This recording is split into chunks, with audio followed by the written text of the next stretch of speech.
dipersembahkan oleh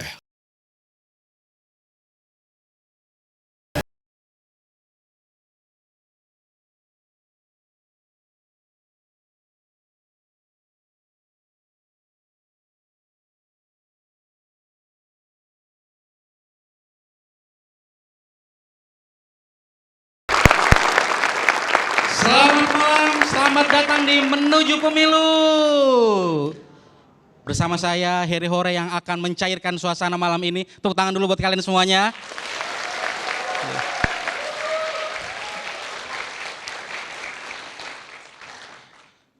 Tahu kan pemilu tanggal 14 Februari? Tahu ya, makanya saya mau pesan nih ke kalian-kalian semuanya. Jangan mau dipecah belah sama pemilu, betul? Ingat, pemilu itu sementara, pertemanan tuh baru selamanya. Kalau temen lu bayar utangnya ya. Kalau enggak bakat aja langsung tuh. Pokoknya jangan sampai gara-gara pemilu antar temen, antar saudara jadi Antartika tuh. Dingin jauh tuh. Jangan ya. Karena gini nih, kalau menurut saya tuh politik itu kayak orang yang mau masuk politik itu orang yang kayak mau masuk ke WC. Awalnya, oh enggak ah, bau kotor, enggak mau. Pas udah masuk WC, betah, nyaman. Udah belum? Belum, buruan dong, ntar 3 periode, ya. Gitu, jangan. Lagian ya, kalau menurut saya tuh ya, partai politik, nama sama kelakuan itu agak bertolak belakang tuh. Nama dan kelakuannya, contohnya PKB, Partai Kebangkitan Bangsa. Ketua umumnya Caimin. Yang bangkit bukan bangsanya, yang bangkit kemarahan pendukung Gus Dur. Yeah.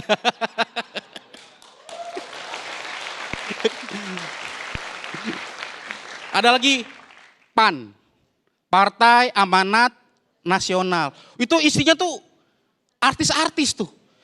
Ini sih bukan amanat nasional, ini amanat produser. Ayo lo, nyapres. Ada lagi PDIP, Partai Demokrasi Indonesia Perjuangan. Tapi kayaknya pemilu sekarang P-nya bukan perjuangan tuh kayaknya tuh. P-nya pada pergi, ninggalin. Pundung.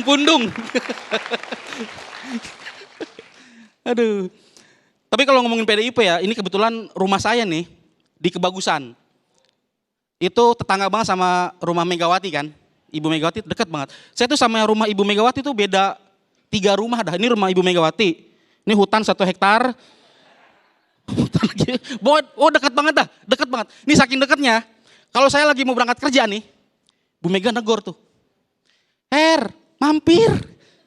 Ya Bu makasih. Sini masuk PDIP. Enggak Bu makasih Bu.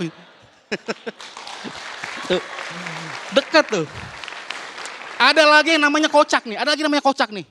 PSI. Partai Solidaritas Indonesia. Ada kata solidaritas, solid. Tapi dari ketua umumnya Grace, Giring, sampai Kaisang. Belum ada tuh ketua umumnya yang teriak, solid. Belum ada. Malah partai lain yang bilang solid kan. Enak tuh sekarang Mas Kaisang udah jadi, enak banget tuh Mas Kaisang ya. Kemarin rame tuh. Baru gabung 3 hari, langsung jadi ketua umum. Sejauh ini sih yang paling instan nih kayaknya nih. Enak banget gitu. Tapi tenang. Ini hal kayak gini nih, harus ini jadi pelajaran nih buat para mahasiswa semuanya nih. 3 hari langsung jadi ketua umum. Ini ntar mahasiswa gampang nih, lulus kuliah, nyari kerja, keterima kerja, seminggu dia kata direktur tuh. Optimis aja kan, iya. Pokoknya Kaisang mah keren banget, Kaisang keren. Masih muda udah jadi ketua umum partai. Bapaknya masih petugas partai.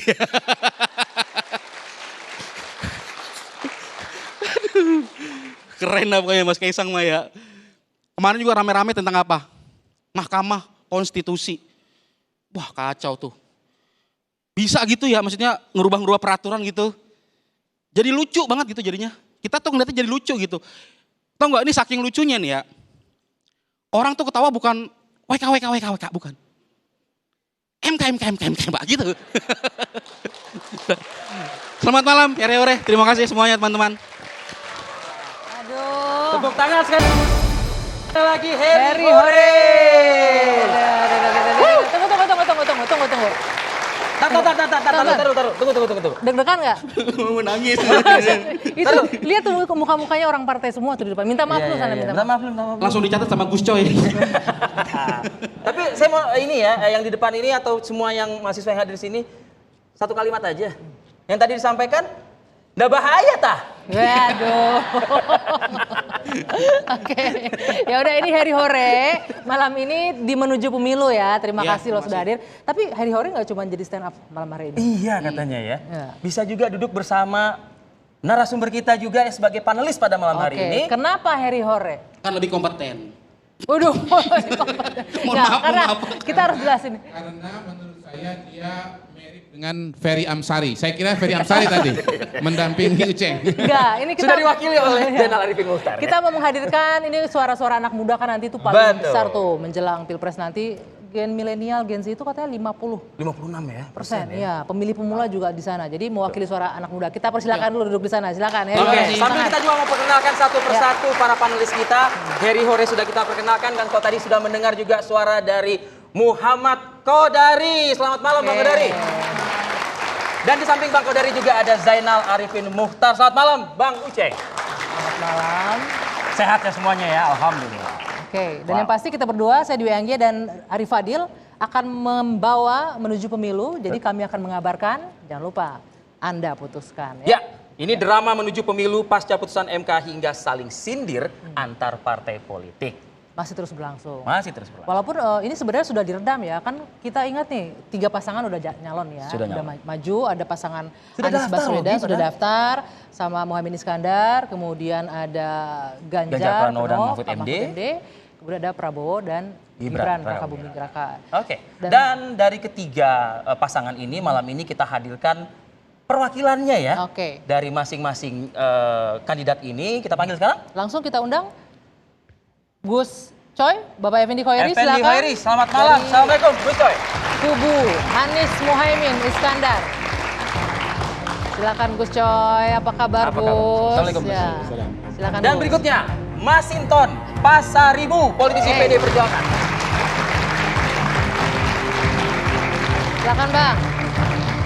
Dan yang terakhir Habibur Rahman, politisi Partai Gerindra. Dari pendukung Prabowo Subianto dan Gibran Raka Buming Raka. Oke. Ini kita panggil karena belum ada pengocokan pengundian nomor urut ya. Kita sesuai dengan urutan pendaftaran di KPU. Jadi dari kubu Gus Coy dulu, kemudian Bang Masinton dan juga Mas Habib. Oke, kita jelasin sedikit ya Via. Oke. Bapak-bapak, selamat malam semuanya. Nanti kita akan ada 3 box di belakang ini. Memilihnya pun sesuai nomor yang sudah mendaftar terlebih dahulu ke KPU. Berarti nanti akan Gus Coy yang memilih terlebih dahulu. Dari sini nanti akan muncul itu pertanyaan, kemudian ada macam-macam yang akan direspon oleh bapak-bapak sekalian dan juga panelis yang ada di depan kita. Rahasia ya, biar ada kejutan gitu. Oke. Tapi sebelum kita buka box, berikan senyum terbaik ketiga. Wow, luar biasa ini narasumber kita yang ada di panggung. Semangat. Oke. Tapi boleh nggak sambil nunggu boxnya muncul, Apa? saya mau minta komentar dulu dari panelis di depan. Oke. Mungkin ya boleh satu kata, Bang Kodari. Muncul. Oh, udah muncul. Udah. Satu kata ditahan dulu ya kalau gitu ya. Sebenarnya saya penasaran ini tapi kita munculkan dulu deh boxnya. Gus Coy memilih nomor pertama, ini berdasarkan yang daftar ya Bapak-bapak ya. Oke, Karena kubunya daftar ke Gus Coy KPU. daftar dulu ke KPU. Silakan Gus, Anda dapat privilege untuk Apakah memilih. A, B, atau C? Gus Coy. Pilih A. Oke, silakan. Kenapa Agus? Anies Baswedan. Oke.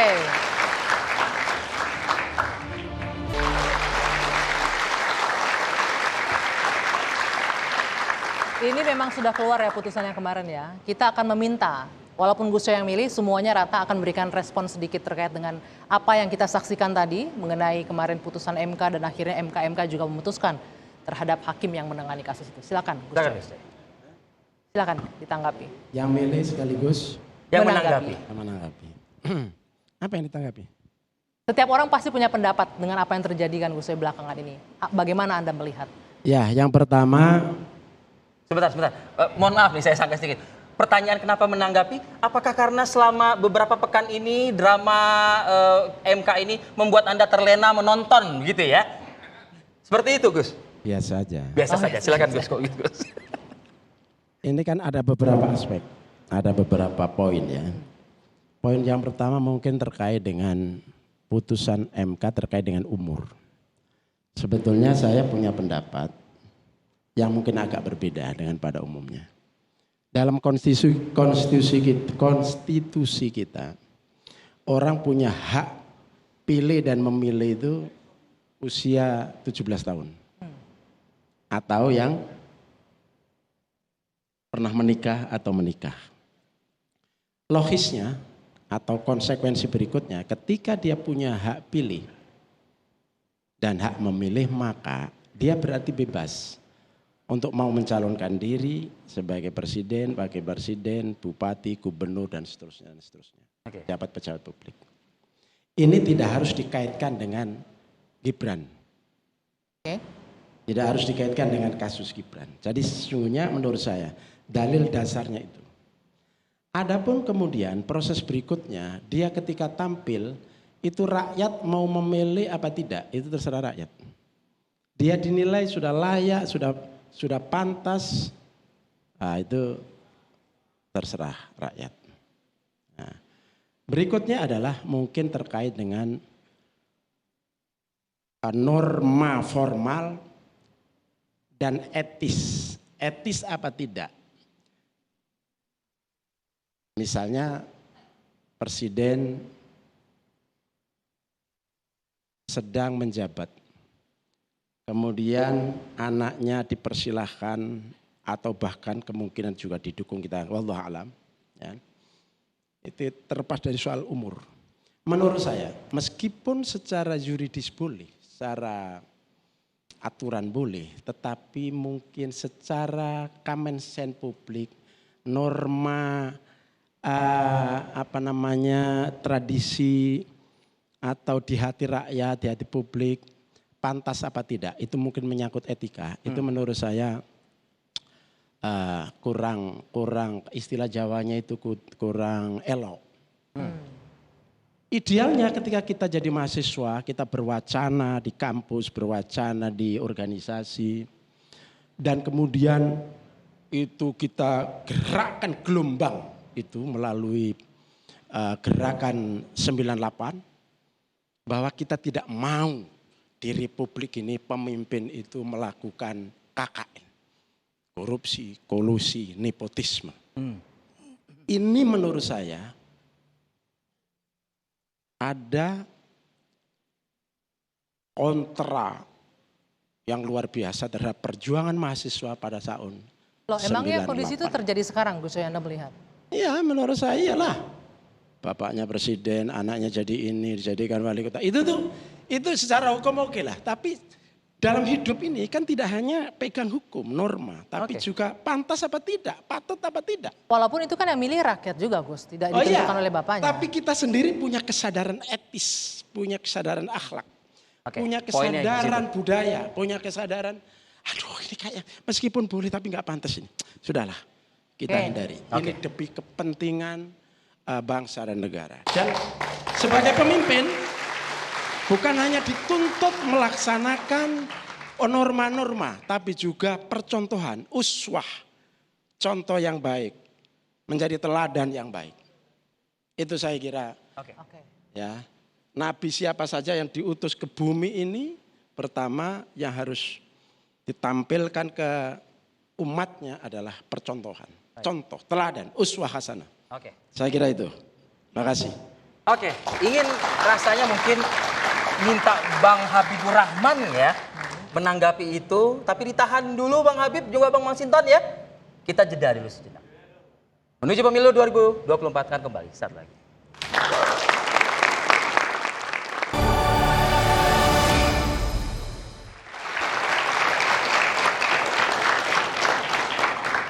Ya, kita lanjutkan kembali menuju pemilu. Pilpres 2024. Boleh ditanggapi Mas Habib, tadi dikatakan ini sebenarnya secara aturan memang tidak masalah, tapi berbicara soal etik, elok atau tidak itu permasalahannya. Ya, pertama terkait putusan MK nomor 90, saya pikir kita punya kesepakatan konstitusional, begitu putusan pengadilan inkrah kita tidak bisa lagi mendebatnya. Karena sejelek-jeleknya putusan itulah yang harus dianggap benar. Ada beberapa isu tadi disampaikan oleh Gus Coy ya, soal usia 17 dan lain sebagainya sebetulnya ada dijelaskan dalam putusan tersebut. Kalau kita ingin meluangkan waktu membaca detail putusan tersebut, semua isu yang menjadi perdebatan kita belakangan itu sebetulnya sudah dijelaskan. Misal soal angka. Putusan MK ini sebuah terobosan karena dia tidak lagi mengacu pada angka secara kuantitatif, tetapi mengawinkannya ya dengan konsep kematangan secara kualitatif, yaitu bukti bahwa calon yang bersangkutan pernah berhasil memenangkan jabatan yang dipilih melalui pemilihan umum. Nah itu, jadi dia nggak ngomong angka lagi itu, ya asal di bawah 40 boleh, tetapi pernah menduduki jabatan yang dipilih melalui pemilihan Pilkada, umum. ya. Oke, tapi anyway putusan hukum sudah ada dan apa gunanya kita perdebatkan. Yang menarik perhatian adalah ya terkait putusan tersebut kemudian ada proses di MK. Nah, saya ingin mengatakan ya bahwa ketika kita baca detail ya putusan MK memang menjadi ironis sekali. Makanya saya tadi ada kepikiran ya dibentuknya MK. Ada lagi majelis kehormatan yang mengoreksi majelis kehormatan Mahkamah Konstitusi ya, MK. Karena ya putusan dan praktik beracara di MK kemarin benar-benar WK gitu. Benar-benar mengerikan. Bukan MK ya. Kita bicara kode etik pengadil ya. Nggak boleh memberikan komentar terkait perkara yang sudah dan akan ditanganinya. Kita tahu Prof. Jimli Asidiki habis sidang langsung doorstop. Berkomentar secara jelas, detail, lengkap terhadap perkara yang sedang di-handle-nya. Apakah itu bukan pelanggaran kode etik seorang pengadil? Pelanggaran etika seorang pengadil. Itu. Yang kemudian, seorang Anwar Usman dihukum, saya baca ya, dalam kesimpulan dan saran pertimbangannya putusan MK tersebut ya, dua hal sebetulnya atau yang disebutkan. Pertama, tidak mundur, dianggap melanggar prinsip konflik kepentingan, tidak mengundurkan diri. Ya, yang kedua, terjadinya intervensi. Yang tidak mundur ya, ternyata ya alasan yang digunakan oleh majelis hakim yang 9 termasuk Pak Anwar Usman untuk tidak mundur itu adalah alasan yang sama yang digunakan oleh saudara Jimli Asidiki ketika memimpin MK tahun 2003. Ada perkara terkait Mahkamah Konstitusi diadili oleh mereka sendiri. Begitu juga sangat sering sepanjang perjalanan MK, Mahkamah Konstitusi mengadili perkara terkait kepentingannya sendiri. Termasuk dan terutama saudara Hakim Konstitusi Saldi Isra. Anda baca nanti, ini benar-benar ya kalau putusan nomor 96 tahun 2020 yang menguji Undang-Undang nomor 7 tahun 2020 tentang Mahkamah Konstitusi. Ini maksud Anda ada rekam jejaknya begitu? Ada pasal 87 ya, diproduksi di DPR, ini undang-undangnya ya. Menguntungkan Saldi Isra secara perorangan, 87B. Dia belum 55 tahun, tetapi karena pasal itu dia dianggap ya memenuhi syarat dan terus menjabat sampai dengan 15 tahun. Padahal sebelumnya dia menjabat hanya 10 tahun. Artinya dia bisa dapat ekstra 5 tahun karena pasal tersebut yang diproduksi DPR. Pasal ini diuji di Mahkamah Konstitusi. Lalu si Pak Saldi Isra ya tidak mengundurkan diri. Bahkan dia membuat concurring yang isinya seperti pembelaan lawyer. Dia hakim, bertingkah seperti lawyer. Dia nggak mundur, malah dia yang paling kencang menolak pembatalan pasal yang menguntungkan dirinya. Kalau toh Anwar Usman dituduh menguntungkan keponakannya. Baik, Bang Artinya ini Habib. konteksnya Bagaimana sama dengan sudah pernah studi terjadi Isra ini? sebelumnya menurut Ya Anda kan? gitu. Lalu nih yang paling penting nih, teman-teman mesti tahu, adik-adik mahasiswa pasti kan kritis kalau dibilang terjadi intervensi. Saya bolak-balik 400 halaman 3 hari 3 malam ini bersama tim saya juga ada 20 orang. Tidak ketemu satu orang hakim konstitusi pun, satu orang saksi pun, satu orang ahli pun, selembar kertas pun, satu dokumen pun yang membuktikan terjadinya intervensi dari pihak luar terhadap MK dalam membahas perkara ini. Baik. Ini orang sudah dihukum, gitu kan? Lalu yang paling WK terhadap MK ini putusannya seolah ringan, hanya diberhentikan sebagai Hakim ketua ya. Mahkamah Konstitusi. Baik. Tetapi ini justru 10 kali lebih berat. Kenapa? Karena dengan demikian orang ini kehilangan haknya untuk membela diri dalam tingkat banding. Karena nggak diatur. Kalau tidak diberhentikan sebagai hakim konstitusi, nggak bisa banding. Baik. Nah, jadi ini putusan yang tidak diatur tetapi jauh lebih kejam daripada yang ada di undang-undang. Stop sampai situ. Baik. Saya boleh minta tanggapannya Bang Uceng ini sebagai pakar hukum tata negara juga melihat mana? Disebutkan tadi bahwa sudah ada nih peristiwa yang mungkin konteksnya hampir sama ketika Prof. Sadil Isra memutuskan undang-undang itu dengan konteks Hakim Anwar Usman ketika menyidangkan kasus ini juga. Saya kira memang dari dulu penyakit di Mahkamah Konstitusi itu sama sebenarnya, terjadi berulang. Ya, penyakit yaitu seringkali putusannya tidak diambil secara logika hukum semata, doktrin, konsep, teori, filosofis, tapi seringkali masuk kepentingan politik. Ya, dan saya kira itu kita paham betul yang terjadi di Mahkamah Konstitusi. Nah, yang kedua memang ada kondisi-kondisi yang agak menyulitkan. Jadi kalau mau dilihat secara keseluruhan, memang ada beberapa perkara yang masuk itu konflik kepentingan. Dan dari dulu sebenarnya kita udah teriakkan hal yang sama. Kita udah bilang jangan hakim mengambil putusan untuk saat ini.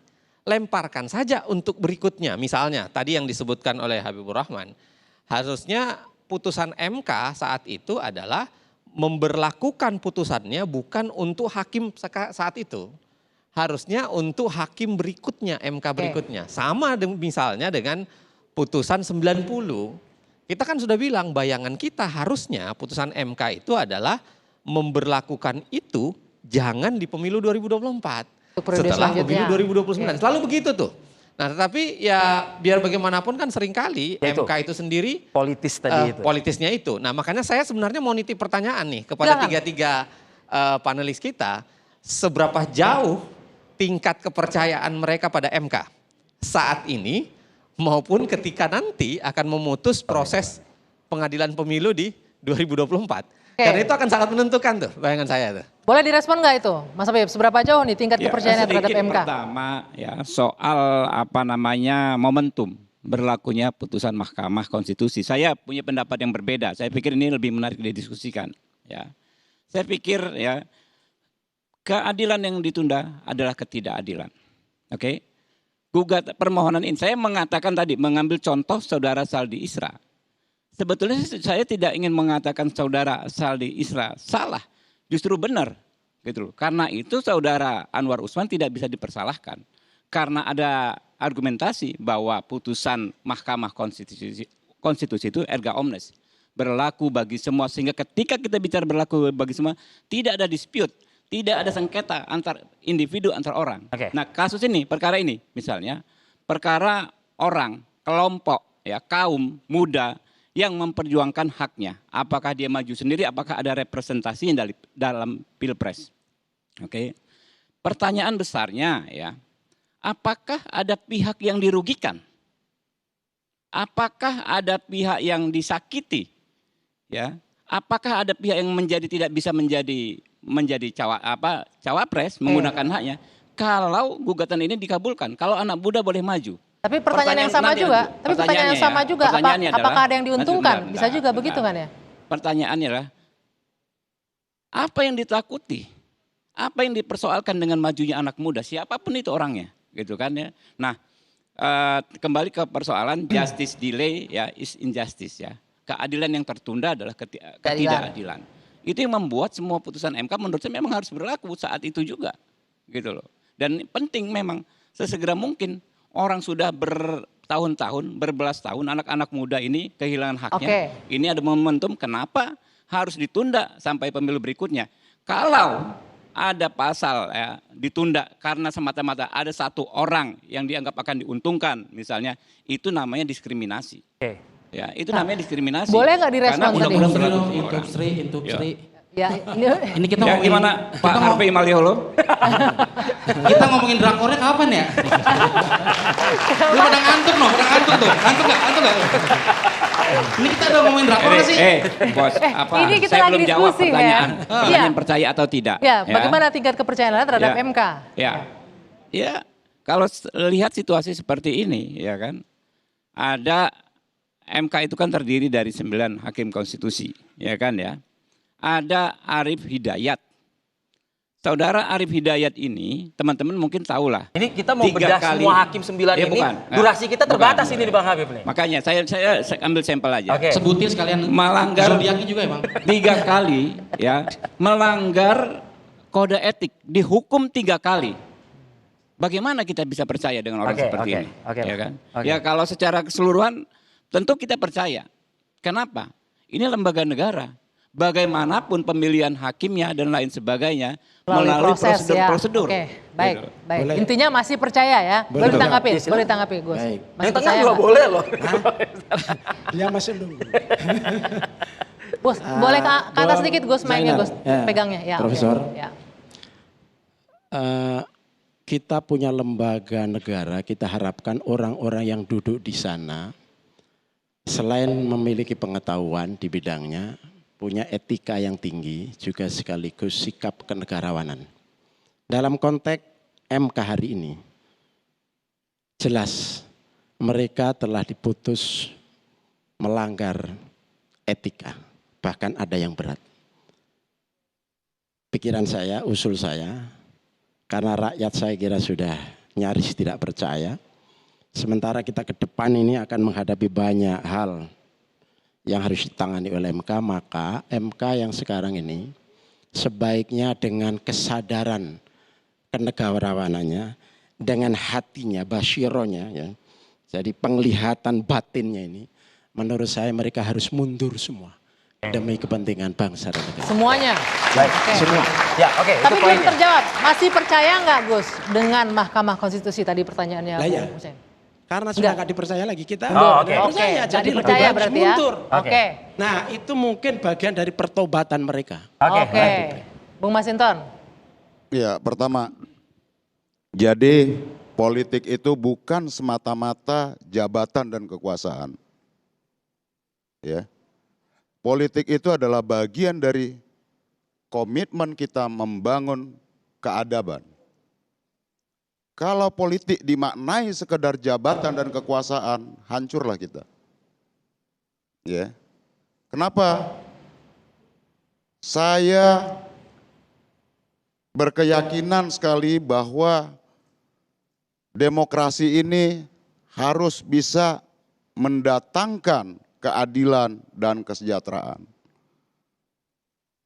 Kalau pemimpin ya tidak memiliki lagi komitmen dengan demokrasi, tidak memiliki komitmen terhadap apa yang sudah disepakati dalam konstitusi itu, bagi saya percuma. Kita cuma menjalankan ritual, prosedur, apa segala macam. Apalagi ini pemilu per 5 tahun, ini akan menjadi bullshit. Kita tidak akan melahirkan kepemimpinan yang bisa membangun keadaban buat bangsa ini. Nah, ini ada persoalan yang sangat serius dengan kejadian MK kemarin. Ya. Konstitusi itu bukan sekedar apa dia yang tertulis. Konstitusi itu menyangkut roh dan jiwanya ada di sana. Apa roh dan jiwa dari konstitusi kita hari ini? Adalah tentang demokrasi itu, tentang kedaulatan rakyat itu, tentang bagaimana kita menegakkan demokrasi tanpa kolusi, korupsi, dan nepotisme. Tetapi MK Interupsi. MK kemarin, sebentar, saya belum setuju nanti diinterupsi. Saya interupsi. Enggak, Maaf. biar lanjut. MK itu jawabnya singkat. Soalnya MK kan bukan muter kemana-mana, Pak. Langsung singkat aja, Pak. Jadi, Iya. nah ini mengganggu ini lagi nih. Jadi, ya, putusan Mahkamah Konstitusi kemarin, ya, itu menciderai komitmen kita bersama dalam menjalankan proses demokrasi ini. Cacat hukum. Produk yang dikeluarkan cacat. Terus kemudian kita jalani pemilu ini dengan kontestan yang cacat. Rakyat disuguhkan calon yang cacat hukum. Pak, maaf Pak, satu Nah, menit kemudian, lagi. Pak, ya. maaf Pak, satu menit lagi mic mati ya Pak. Kemudian ya, bagaimana kita bicara tentang pemilu untuk melahirkan kepemimpinan yang legitimate, kepemimpinan yang bisa membawa Indonesia lebih maju, kalau kadar pemimpinnya sejak awal bermasalah. Oke, boleh Bung Habib kontestasi respon ini. itu. Hasil Jadi putusan itu MK, yang bisa saya sampaikan. kontestan Kenapa yang tadi dihasilkan kalau cacat ditanyakan Bung Uceng masih percaya MK enggak kan gitu. Kemarin saya percaya sebelumnya dengan keputusan itu ya. Kadar kepercayaan saya berturun drastis. Karena tadinya saya berharap MK itu pengawal konstitusi, justru oleh ketua MK sebelumnya diseret menjadi pembegal konstitusi. Oke. Tapi semoga ini tidak ada sangkut pautnya dengan hal-hal aspek yang merugikan Anda ya Bang Masinton ya? Ya, ini kan tidak ada sangkut pautnya dengan hal-hal yang bisa merugikan, berpotensi merugikan Anda. Ketika kita bicara konstitusi Pak, itu kita kesampingkan semua persoalan-persoalan politik, kekuasaan, jabatan, dukung-mendukung. Karena ini adalah norma dasar yang sangat-sangat fundamental dalam kita menjalankan demokrasi dan kedaulatan rakyat ini. Habibur Rahman, singkat Habib. Kontestannya yang dihasilkan adalah kontestan yang cacat yang akan berlaga di Pilpres. Jadi kita baca putusan MK ya. Di poin pertama kesimpulan, Majelis Kehormatan Mahkamah Konstitusi tidak bisa memeriksa putusan Mahkamah Konstitusi, tidak memiliki kewenangan. Tidak ada yang bisa memiliki kewenangan menganalisa bahwa mengatakan ini putusan cacat moral, cacat hukum, nggak ada. Yang dipersoalkan adalah kode etik. Ya, kode etik tadi.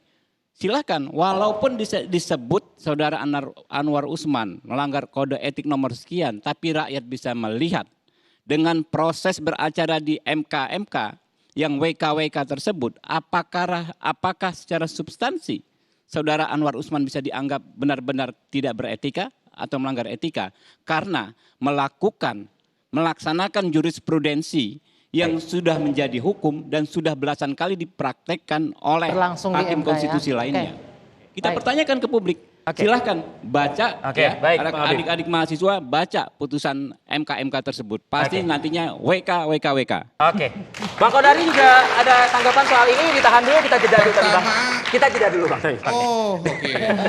Kami akan segera kembali. WK aja. Saat lagi.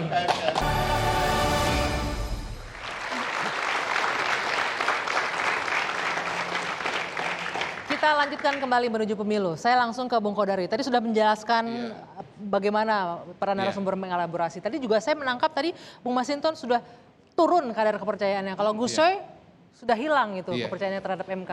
Bagaimana kita bisa menjalankan di sini terhadap Pertama, hakimnya? saya tidak menduga ternyata di bidang ilmu hukum juga ada matematika. Tadi saya mendengar dari Pak Habibur Rahman MK. Kalau dalam bahasa matematika itu MK pangkat 3. Itu dia. MK kan begitu. Itu yang pertama. Yang kedua sebetulnya saya cukup surprise bahwa ternyata Bang Uceng ya bersama Bang Ferry Amsari, Harvey Maleholo, Ferry Hore itu ternyata mengkonfirmasi bahwa masalah semacam ini sudah terjadi berulang kali. Nah, kalau Bung Coy mengatakan solusinya adalah dengan mengganti semua hakim konstitusi yang ada sekarang ini, dan kalau memang betul itu terjadi, saya mengusulkan Bang Uceng untuk masuk ke dalam. Ya, saya lebih mengusulkan hakim konstitusi ketimbang menjadi Wamenkumham. Kalau Wamenkumham itu sudah bermasalah 2 kali. kebetulan dua-duanya UGM seperti Bung Uceng. Nah, Jangan sampai jadi ketiga jabatan Wamenkumham itu sangat bahayata. Itu dia, itu dia. Tapi Tunggu. begini menurut saya, persoalan yang paling berat sesungguhnya barangkali ada di desain konstitusi kita. Yang mengatur bahwa hakim konstitusi itu adik-adik sekalian, itu datang dari 3 sumber. Ya. Pertama dari yudikatif, Mahkamah Agung. Kedua dari DPR, legislatif. Yang ketiga dari eksekutif, yaitu presiden. Jadi 9 orang itu, 3 mewakili presiden, 3 mewakili DPR, dan 3 mewakili Mahkamah Agung. Kalau 9 tadi dikatakan mundur dulu. Menurut saya persoalannya akan berulang. Karena apa? Kalau kita bicara pilihan presiden, eksekutif, bicara pilihan DPR, legislatif, paling tidak elemen politiknya akan lebih besar dibandingkan dengan Mahkamah Konstitusi. Harusnya Sehingga seperti apa? kalau menurut saya dari Mahkamah Agung aja, semuanya dari yudikatif. Jadi, nuansa karena itu politiknya- solusinya adalah dengan amandemen Undang-Undang Dasar 45. Itu menurut saya yang harus dilakukan. Oke. Oke, kita sudahi MK pangkat 3 tadi karena masih ada 2 box lagi yang harus kita buka ya. Kita masih ada 2 box. Oke. Kita bergeser ke tema berikutnya, silakan. Bang Masinton Untuk pilih pilihan box yang kedua. tersisa B atau C, Bang Masinton. Sebentar, kita hadirkan dulu box A. Ya, ini ini dia. dia. C. C. Ya. Kenapa? Kenapa Kenapa? sih? C. Cacat hukum. Oh. Konsisten ya. Aduh. Konsisten. Nah, kita dengar. Tolong Kita audionya. dengarin. Audionya tolong diputarkan. Seharusnya bisa, karena Pilpres adalah hajatan yang diikuti dan diawasi langsung oleh jutaan rakyat Indonesia. Maka barang siapa yang berusaha untuk berbuat curang di dalam penyelenggaraan Pilpres ini, maka tentu saja dia akan berhadapan dengan jutaan rakyat yang mengawasi proses tersebut. Semoga Pilpres ini bisa mengantarkan keputusan terbaik untuk kita semua. Semoga pemerintah bisa netral karena kan banyak kayak dinasti politik apa segala macam gitu.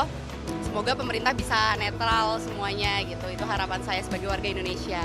Tapi kita harapannya sebagai generasi muda ini semoga kedepannya bisa adil dan bisa real aja gitu nanti politiknya ke depannya, jangan ada semacam yang ditutup-tutupin gitu lah. Jangan ada intervensi-intervensi dari apapun itu. Iya betul. Kita berharap kayak gitu. Menurut saya sih kalau untuk pemilu sekarang ini mudah-mudahan ya itu bisa berjalan dengan netral gitu.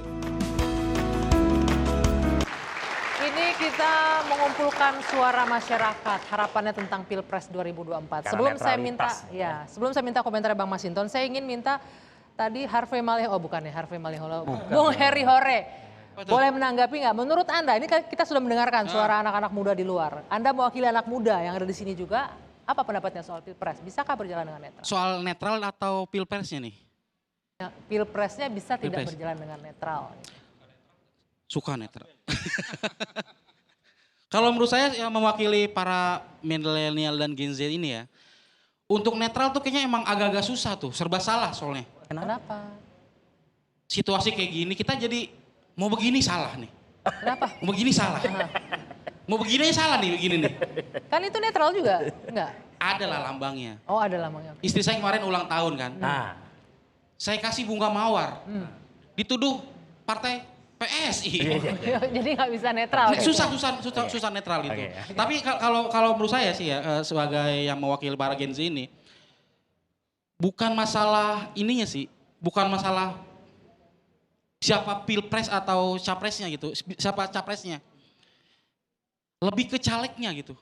Kenapa calegnya? Nah lo. Calegnya lah. Ini kita selama ini ngomongin capres. Ini kayaknya nggak ada yang kenal nih capres-capresnya apa? Caleg-calegnya siapa? Coba Jakarta dicek. Timur. Coba cek. Jakarta Timur Jakarta Timur. Tuh, makanya. Kenal nggak ada yang Jakarta Timur nggak di sini? Wah, kenal nggak ini? Karena gini kan kalau saya kan takutnya kan presidennya bagus, ternyata di parlemennya gimana gitu. Iya, harusnya itu emang itu sih sebenarnya itu. Jadi jangan lupakan legislatif juga. Benar juga sih. Jadi ini menegaskan tadi potret suara anak muda. Dia ingin netral. Penyelenggara negara harus netral. Saya nggak tahu kalau anak presiden. Dukung gua dong, pasti begitu. Iya kan? Itu kan suuzon, jangan suuzon dulu dong. Iya. Siapa tahu kan memang bisa net. Enggak, saya cuman menggambarkan kalau suara anak muda, dia ingin penyelenggaraan kontestasi Pilpres ini netral. Ya. Saya tadi bercanda kalau suara anak presiden ya mau dukung gua dong, pasti kan gitu ya. Nah jadi artinya apa? Suara anak muda, saya bicara anak muda ya, karena anak muda, suara anak muda harap dibedakan, anak muda dengan anak presiden.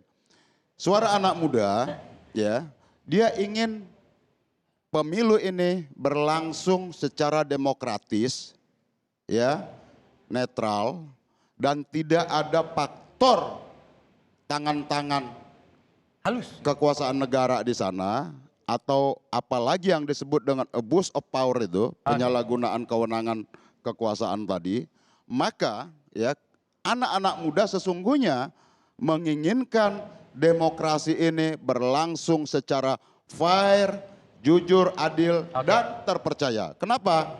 Kalau dia jujur, adil, dan terpercaya, maka pemimpin yang dihasilkan dari proses pemilu yang jujur, adil, dan terpercaya tadi, dia akan memperoleh legitimasi.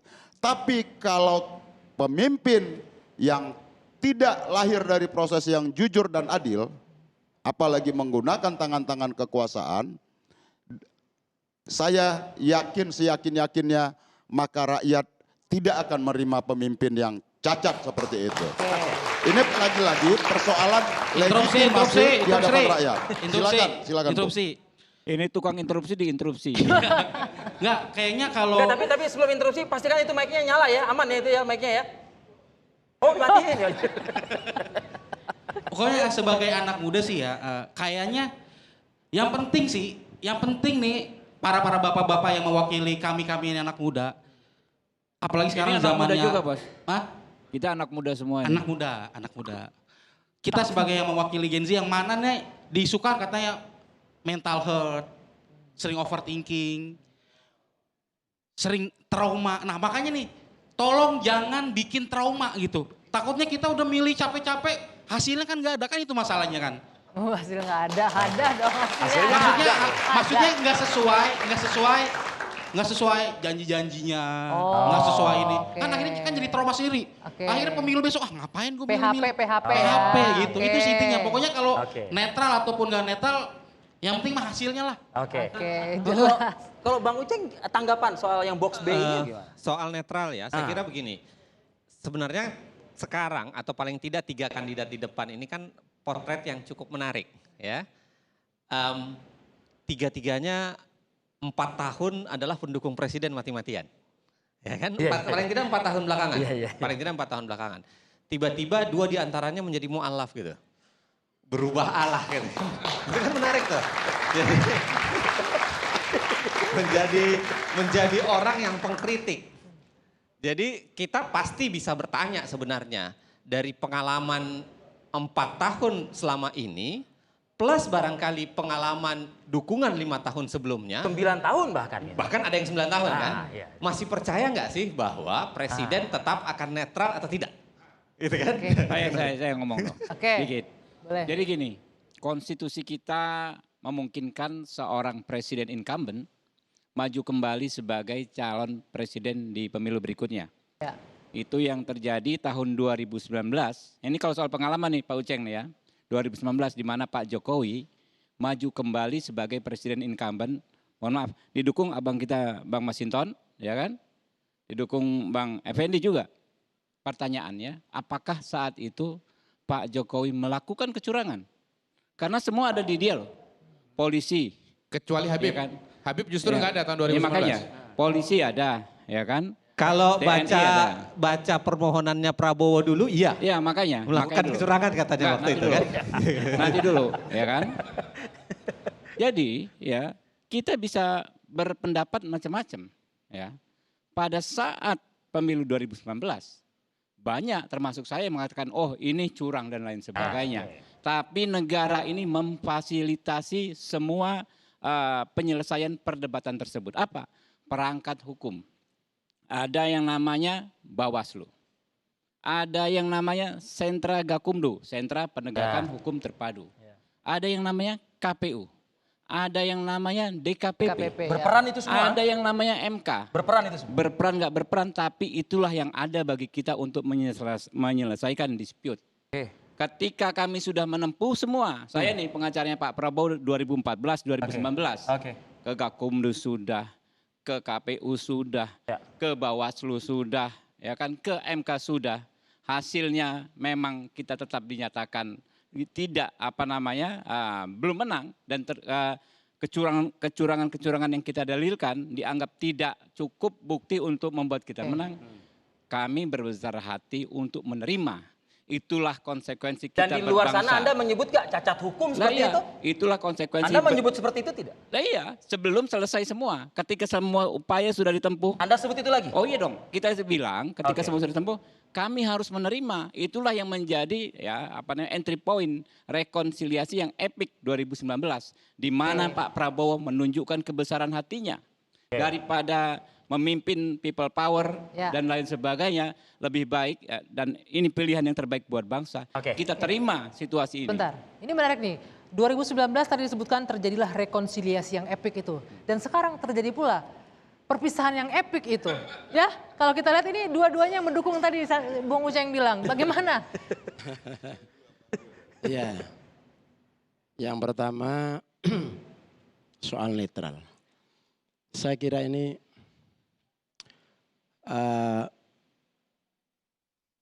harapan seluruh rakyat Indonesia. Pemimpin itu harus mengayomi semuanya, pemimpin harus memberi kesempatan pada semuanya, pemimpin harus adil, memberi kesempatan yang sama.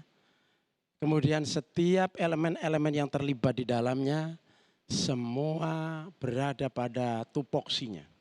Presiden sebagai kepala negara, sebagai kepala pemerintahan, sebagai politisi, di satu sisi punya hak untuk mendukung siapa, tetapi di sisi lain sebagai kepala negara yang memimpin semuanya, dia tidak boleh menggunakan instrumen-instrumen negara untuk mendukung salah satu atau kelompok tertentu. Secara publik dia harus tetap menunjukkan kami netral, kami mengayomi semua dan seterusnya dan seterusnya. Gus Coy, boleh nggak saya sederhanakan pertanyaannya misalnya begini. 2019 Gus Coy yakin Pak Jokowi tidak terlibat apa-apa ya untuk cawe-cawe dalam pemilu. 2024 kira-kira terlibat apa enggak? Dan kira-kira kenapa terjadi perubahan 2019 dengan 2024 kira-kira gitu? Jadi jawaban yang pertama adalah sudah dinyatakan dia akan ikut cawe-cawe. Dan kita tidak ingin presiden ini ikut cawe-cawe, netral lah. Maka calon presiden kita berpesan, Pak Jokowi, presiden, semua masyarakat yang cinta Pak Jokowi mengharapkan netral. Gus Coy, mau nanya dong. Itu satu. Mau nanya sekalian. Saya lanjutkan jawaban nih. Saya mau nanya dulu boleh nggak? Saya lanjutkan dulu. Kita dengarkan dulu, Bung Heri. Yang sebentar. kedua kebanyakan adalah interupsi jadi anggota DPR nih lama-lama. Ketika kita mendukung presiden baru yang berbeda dengan keinginan Presiden Jokowi, ini di satu sisi adalah menjadi bagian dari koreksi terhadap kepemimpinannya selama ini. Oleh karena itu kami mengusung bukan hanya melanjutkan hal-hal yang baik, tetapi kita tegaskan banyak hal harus ditampilkan dengan isu perubahan, dengan semangat perubahan.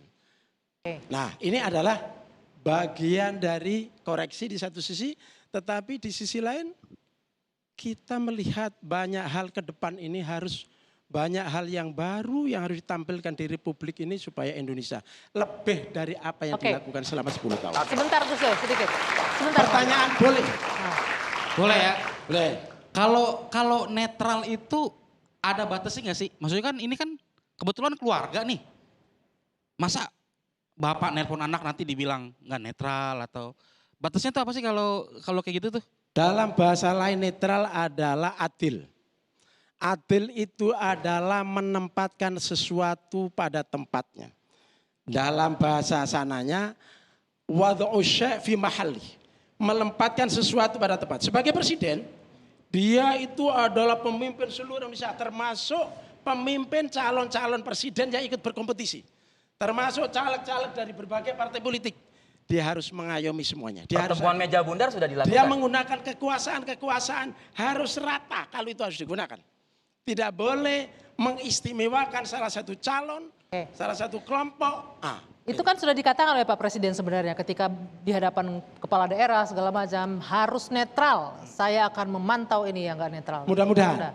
Jadi kita berharap pernyataan dia menjadi kenyataan di lapangan. Baik. Karena selama beberapa tahun banyak sekali antara pernyataan dan tindakan di lapangan itu berbeda. Kadang sore sudah tempe kembali ke kedelai. Ngerti nggak ini? Jualan. Jadi tempe sore sudah jadi beras, ya apa namanya bubur, Jual gorengan. menjadi Jual beras. gorengan. Itu artinya pelenca-pelenci. Itu saya kira. Nanti Bung Masinton juga akan menanggapi dan menjawab, tapi kita harus jeda dulu sejenak. Menuju pemilu akan kembali. Usai jeda, sesaat lagi.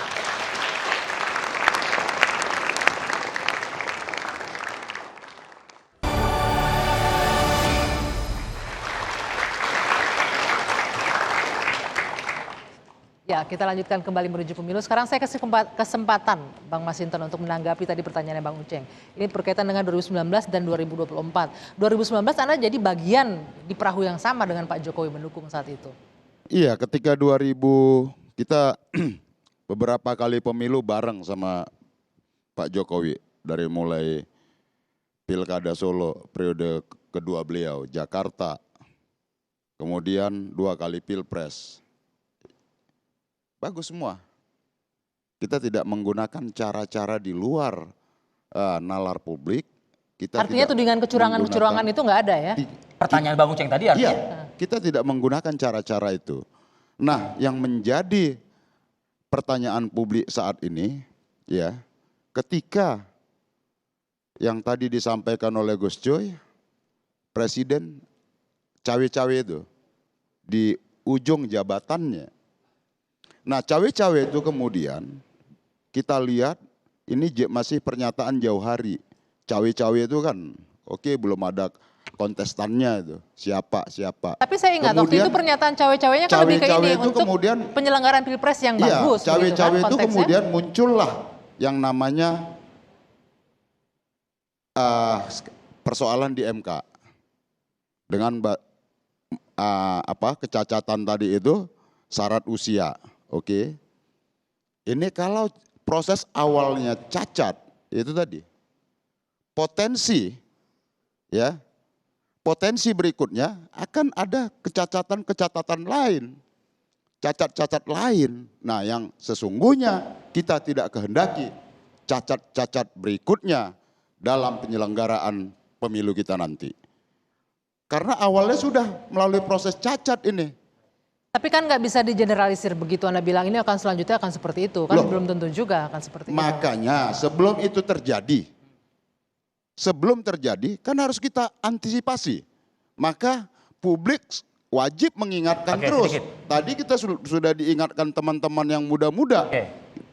Mereka ingin pemilunya netral. Aparatur negara netral, jujur, adil, terpercaya gitu loh. Bang Kodari bisa nggak nih berjalan dengan begini. netral? Sejarah pemilu kita itu dulu di zaman Orde Baru yang namanya KPU atau penyelenggara pemilu itu isinya adalah pemerintah. Nah, kalau kita bicara soal netralitas, maka pada dasarnya kita harus membagi dulu institusi-institusi yang berperanan dalam proses-proses ini. Pertama tentu saja adalah penyelenggara pemilu. Tadi sudah disebut, ada KPU, ada Bawaslu, ya. Mereka-mereka yang menjadi panitia bagi penyelenggaraan pemilu ini. Tentu saja bagi penyelenggara pemilu mereka harus berlaku netral. Netral buat saya itu pertama sesuai dengan aturan. Kalau semuanya pemeriksaan kesehatan di RSPAD ya di RSPAD. Jangan yang 2 di RSPAD, yang satunya lagi rumah sakit mana misalnya begitu. Puskesmas gitu ya. Puskesmas misalnya kan begitu. Makasih. Ya. Puskesmas kebagusan. Misalnya yang diperiksa itu 1, 2, 3, 10 item. Ya. Ya 10 item itu diperiksa semua, jangan ada yang dikecualikan, misalnya begitu.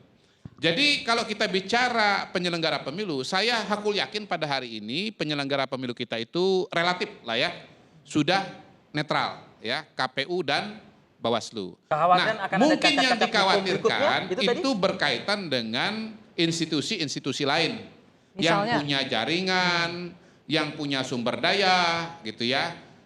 Baik berupa kantor-kantor pemerintah seperti ya Kanwil, ASN segala macam, maupun TNI, Polri, BIN misalnya ya.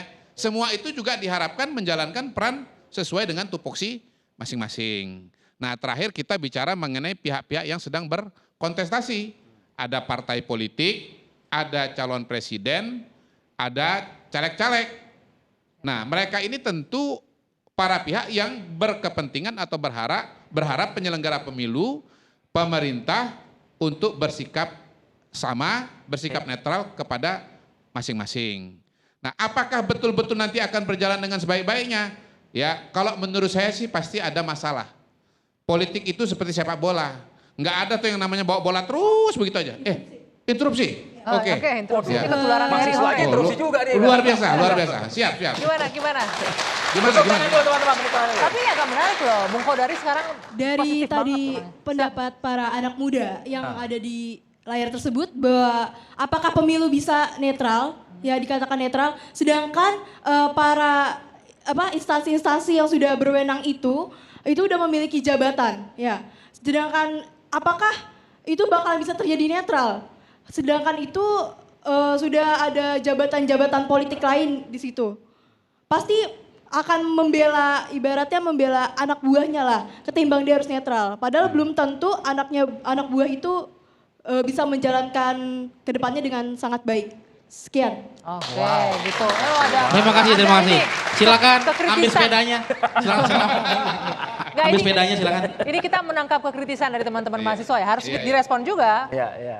Berarti ada kekhawatiran itu. Betul. Dan menurut saya nanti akan terulang lagi seperti apa yang dialami oleh Habibur Rahman.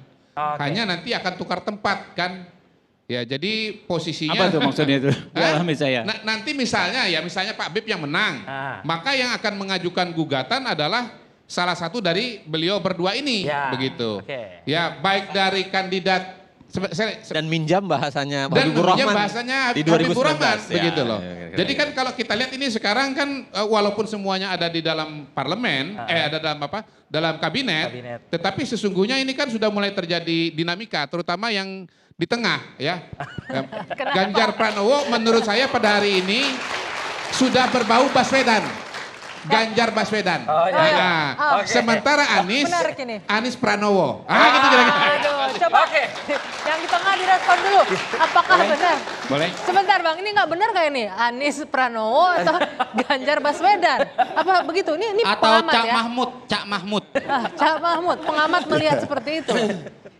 Nggak ada yang berubah, Ganjar, Prof Mahfud. Iya, jadi bagi kita nggak ada yang kita mau ada-adakan. Kita semua berkepentingan agar pemilu ini terselenggara jujur, adil, dan terpercaya, Pak. Karena itu menjadi komitmen kita. Jangan kita ngomong tentang kita jalanin pemilu yang gembira, tapi situasinya kita mulai dengan proses yang cacat tadi melalui Ini MK. tetap narasinya sama nih, narasinya pesimis. Gimana Bang Habib? Silakan Bang Habib. Oke. Ini narasinya agak Jadi, pesimis nih dari Mas. Dengan segala hormat, kalau pengamat akademisi saya yakin dia adalah kaum yang berteriak kalau melihat ada kaki orang diinjak. Tapi kalau politisi bisa saja dia hanya teriak kalau kakinya yang terinjak. Ya, jadi begini ya. Nggak Ada berapa semuanya, isu nggak tadi semuanya. ya. Ada berapa isu ya. Yang soal cacat ini memang perlu diluruskan.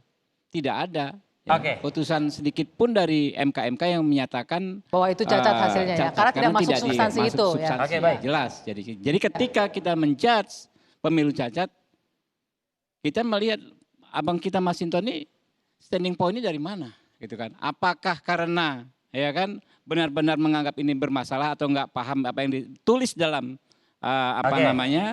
MK atau memang ya keberatan Pak Gibran maju sebagai cawapresnya Pak Bukan. Prabowo. Kita masih sedih kayaknya. Keberatan itu, Bapak-bapak. Pak Adi. Memang cacat. MK putusan Majelis Kehormatan mengkonfirmasi Itu menurut itu siapa? bahwa cacat. Dasarnya? Putusan MK itu kan jelas. Bukan ada putusannya Bang, intervensi. bukan putusannya, tapi pelaksanaan oleh Majelis hakimnya Kehormatan yang dianggap tadi cacat. itu menyampaikan ada pelanggaran etik berat terhadap Ketua MK. Oke, bentuk pelanggarannya? Ada intervensi, ada 10 item itu. Ini belum baca. Ada 10 item. Belum baca. Gitu loh. Putusan MK. Di halaman berapa? Bentuk intervensinya seperti apa? Ada 10 item, Bib, ya. Iya baca, ya apa 10 item? Abis di sini nanti kita bedah itunya, bukan di sini kita Satu item membedahnya. saja itu. Jelas saya masih ada hajatan di C. Jangan di sini Masih ada kita hajatan di C. membedahnya itu, waktunya Satu tidak item. cukup. Enggak, ada 10 item. Selesai ini baru satu nanti saja. kita selesai dari sini baru kita buka nanti. Mohon maaf Bang. Oke. Gitu loh. Lihat Bang, dong. Bang kalau mau berantem di rumah aja dah Bang. Ya, oke. Satu item saja di mana? Ini mohon maaf nih Bang. Intervensi, ada potensi intervensi Bukan gitu loh. intervensi atau potensi? Intervensi. Iya, apa mana bentuknya? Nanti kita bedah. Security, Gini. Setuju nggak ya? Saya harus intervensi juga. Dan sesudah kami akan kembali saat lagi menuju pemilu 2024 sesaat lagi.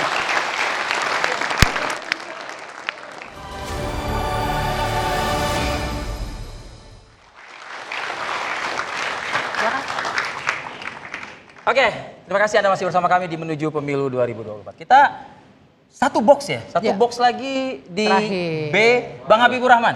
Tinggal B. Tinggal B Ya. pilihannya. B silakan itu di- Bang Gibran. Weh.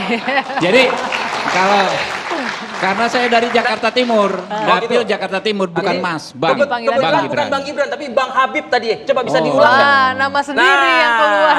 Waduh. Itu dia. Habibur Waduh. Rahman. Ini sindir. terkenal sekali nih yang disebut PDIP. namanya ini. Oke, kita putar lagi sekali lagi tadi slide yang pertama mungkin. Gunakan narasi negatif Kepada produser warga kami negara. bisa Oke. memutarkan kembali slide yang pertama tadi. Nah, Sindir politikus PDIP Mas Hinton. kebetulan Gerindra. orangnya ada di sini nih Pertama teman-teman di ya. dunia.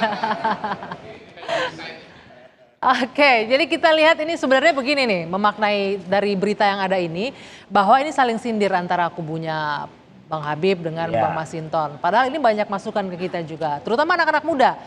Berilah kami tontonan politik atau informasi politik adu gagasan, bukan hanya saling sindir. Boleh nggak sedikit pendapatnya soal itu? Iya, Sebelum yang pertama- dimulai kayaknya isu B ini membuat Gus Coy jadi pengangguran kayaknya.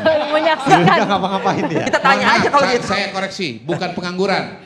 Justru beliau adalah pihak yang paling gembira dan hore-hore. Jadi Menuai ya.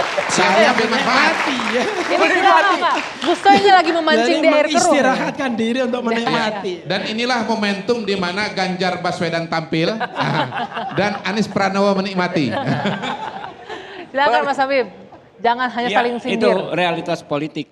Ya, realitas politik bahwa kita memang harus terus saling mengingatkan. Ya, saya menyampaikan kalimat tersebut merupakan respon dari apa yang saya lihat. Ya, ada pernyataan-pernyataan yang menurut saya itu sindiran atau nadanya negatif. Ya, ya soal apa? Misalnya soal bajak membajak dan lain sebagainya. Padahal ya seorang politisi yang maju menjadi wapres bukan dari partainya itu bukan hal yang pertama. Itu bagian dari demokrasi. Kita ingat 2014 Pak Yusuf Kalla maju menjadi wakil presidennya Pak Jokowi tidak diusung oleh Partai Golkar. Begitu juga 2004. Begitu juga beberapa bulan yang lalu salah satu kader kami Pak Sandiaga Salahuddin Uno melakukan komunikasi politik, menghadiri acara-acara politik partai lain dengan intensi menjadi wapres bukan dari koalisinya Pak Prabowo, Partai Gerindra. Apakah kami menganggap itu hal yang negatif? Sama sekali tidak. Karena politik itu bukan persoalan ideologi saja. Bukan persoalan politik saja, tapi persoalan strategi dan kepentingan masing-masing orang yang memang harus dihormati. Tidak ada salahnya Pak Sandiaga Uno berkomunikasi misalnya dengan P3 dan lain sebagainya. Bahkan itu pilihan parpol juga nggak masalah gitu karena ya. di undang-undang partai politik disebut kedaulatan itu ada di anggota. Kedaulatan politik ada di anggota. Nah terus ya dengan segala hormat soal hak angket ya kan saya kebetulan kan hadir juga rapat paripurna tersebut dan itu memang menjadi pertanyaan kok. Hari ini kalau nggak salah Pak Ganjar yang menanyakan, Pak Ganjar Pranowo angket kepada MK itu seperti apa?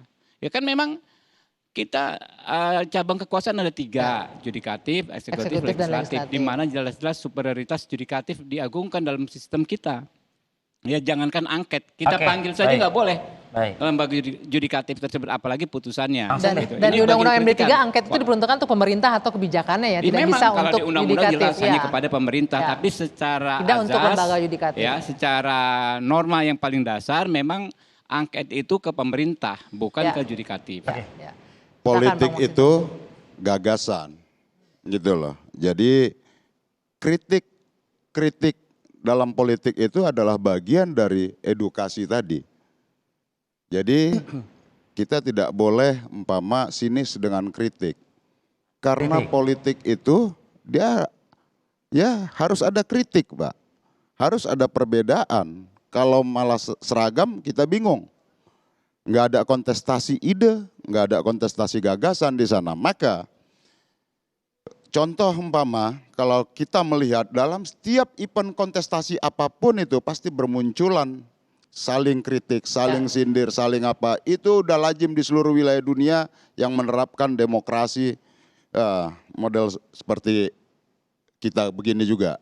Nah kemudian tentu kenapa saya menyampaikan usul hak angket.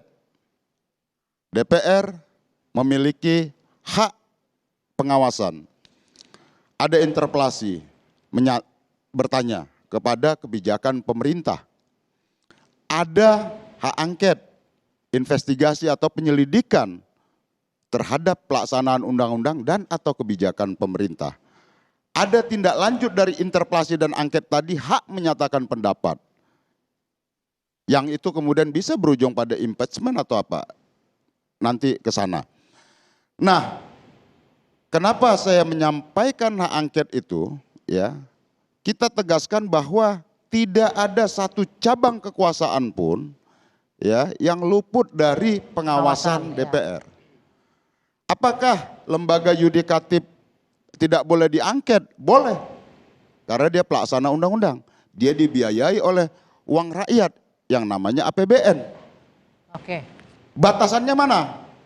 Tentu batasannya ada. Kita tidak boleh masuk ke ranah khusus lembaga yudikatif. Apa? Yaitu ranah yudisialnya. Itu apa? Penyelidikan, penyidikan, penuntutan, dan putusan pengadilan, putusan hakim. Oke, sebentar. Saya mau nanya ke Bang tentu Uceng sebentar. dalam aspek penyelenggaraan undang-undang, boleh kita lakukan pengawasan di sana. Karena apa? Kita dalam penegakan hukum itu, kita juga harus menghindari namanya tirani yudisiari itu. Sebentar, Bang Maka Masinton. lembaga-lembaga politik seperti DPR, dia bisa melakukan fungsi-fungsi pengawasannya. Ya. Tapi bahkan pertanyaan saya sebentar. di Amerika House of Representative-nya boleh itu memeriksa hakim. Apakah di Indonesia secara ketatanegaraan bisa seperti itu? Kalau kita lihat undang-undang MD3-nya, Bang Iya, Uceng. kalau kita belajar sejarah dari dulu yang namanya hak angket maupun interpelasi itu ditujukan kepada pemerintah. Jadi dari dulu Undang-Undang Dasar awal, lalu kemudian bahkan di bawah Undang-Undang Dasar RIS, Undang-Undang Dasar sementara, pakai semua peraturan perundang-undangan sampai tahun saya kalau nggak salah sampai 2012-an gitu. Nah tiba-tiba belakangan itu berubah, mengubah kata-kata bahwa hak pengawasan itu kepada pemerintah diubah menjadi pengawasan dalam pelaksanaan undang-undang. Dan itu sudah banyak kita kritik waktu itu, termasuk saya dulu menolak sebenarnya bahasa itu karena tiba-tiba KPK pun diangket pada saat itu. Yang kita bilang dua hal yang berbeda. Nah tetapi sebenarnya dasarnya yang namanya angket itu harusnya memang kepada pemerintah. Nah saya kira ruang untuk mengkritisi itu sebenarnya banyak buat Pak Masinton. Jadi jangan hanya sekedar mengatakan kemarin yang bisa diangket itu adalah MK-nya. Kalau MK-nya jelas menurut saya keliru. Nggak mungkin MK bisa diangket kalau menurut saya ya. Walaupun bahasa undang-undangnya mengatakan sebagai pelaksana undang-undang. Pelaksana undang-undang. Tapi saya kira saya mengatakan bahwa harusnya angket itu kepada pemerintah. Nah harusnya kalaupun teman-teman PDIP mau angket, itu yang diangket adalah presiden. Misalnya adalah pernyataan cawe-cawe pada proses pemilu. Kan nggak boleh tuh.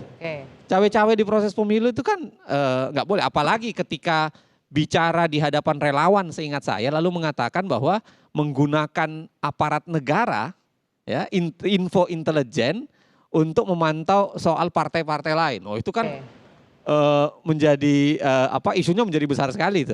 Saya kira kalau itu yang diarahkan ya bisa jadi angket sebenarnya tercipta. Tapi pertanyaannya adalah konfigurasi partainya pendukung Pak Masinton ini kalaupun digabung dengan pendukungnya Gus Coy ya, Anies Baswedan dan Bisa Ganjar berjalan Pranowo, tuh hak cukup angketnya. nggak untuk Oke. sebenarnya bisa membawa Jadi itu proses angket? Harusnya Pak Masinton tuh jangan hak angket, hak angkot Pak. Oke, baik. Oke. Gus Coy singkat sebelum kita tutup sebagai Jadi orang yang menonton. saya memahami pernyataan atau interupsinya Bung Masinton ketika di DPR itu hak angket. Itu saya memahami meskipun ada kalimat MK, sesungguhnya itu ditujukan untuk presiden. Oh, Dari oke. angket untuk presiden. Hanya masih malu-malu saja. Kan? Oke, baik. Terima kasih sekali. Ya, Bapak-bapak terima kasih sudah hadir. Kayaknya menarik juga, kita dukung. Ditangkap. Kita lihat apakah akan berujung Gus Coy nanti ikut Gus. Baik, terima kasih sekali 3 narasumber saya di sini dan juga untuk 3 Bang panelis sekali Habibur Rahman, lagi. Bang Masinton, Gus Coy, terima kasih. Sekali lagi tepuk tangan untuk semua teman-teman mahasiswa yang juga sudah hadir. Kita harus akhiri menuju pemilu malam hari ini dan juga rekan-rekan semua, Bung Heri terima kasih, Bung Uceng terima kasih, Bung Kodari terima kasih. Kita akan jumpa lagi bulan depan ya. Bulan depan. Di menuju pemilu karena kami kabarkan Anda putuskan. putuskan. Saya Dwi Anggia. Dari Fadil, terima kasih. Sampai jumpa. Heri Hore.